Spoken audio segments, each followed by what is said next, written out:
Look at what Jesus said in John 14:27. He says, peace I leave with you. My peace I give to you. Here it is, church. Not as the world gives. Not as the world gives do I give to you. Let not your heart be troubled. Is that not what you were talking about this morning, Sam? Let not your heart be troubled. Neither let it be afraid. Amen, Walls.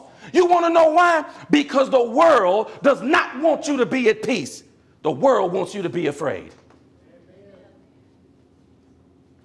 The world wants you to be afraid. And I'm sorry, church.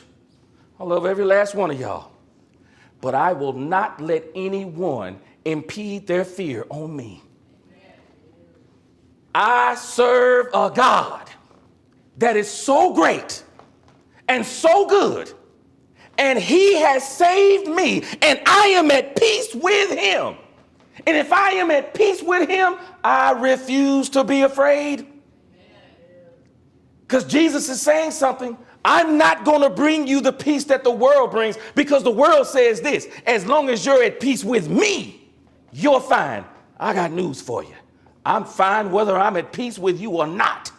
Because as long as I'm at peace with God, I'm at peace. You want to know why I sleep at night? Because I have peace with God.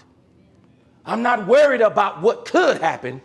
I'm worried about what is happening as it pertains to me and my relationship with God. That's why he says, let not your heart be troubled, neither let it be afraid. He goes on to say in John 16:33, these things I have spoken to you, that in me you may have peace. Are we seeing this? He's telling this to the disciples. You have to go back and read the prayer that Jesus begins to pray, man, in John 17 about the disciples. He knows he's about to leave them in the world. He knows they're about to be troubled. He knows they're going to go through trials and tribulations. Why? For peace. For peace. For the peace of the gospel. They're going to go through trials and tribulations. But he says that you may have peace in me. You know what he's saying, church?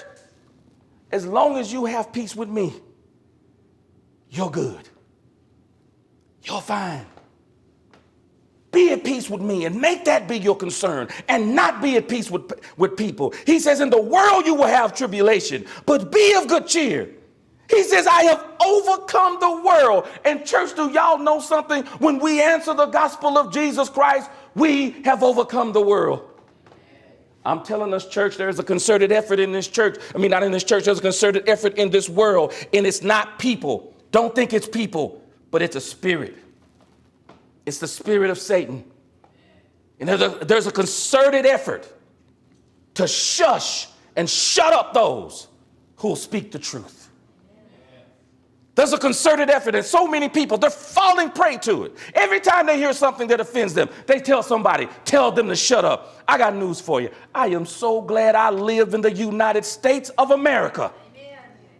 I live in a place where people can disagree with me and I can have a rebuttal and we can still live.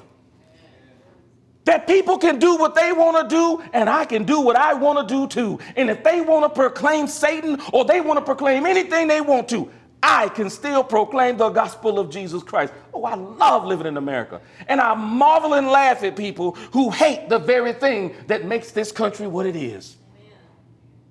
I'm glad. Because I can live in a country where I can be at peace with God. I'm sorry, that's not being political. That's telling the truth. I live in a country where I can be at peace with God, and I can be a peacemaker, and I can be at peace with Jesus Christ. And this is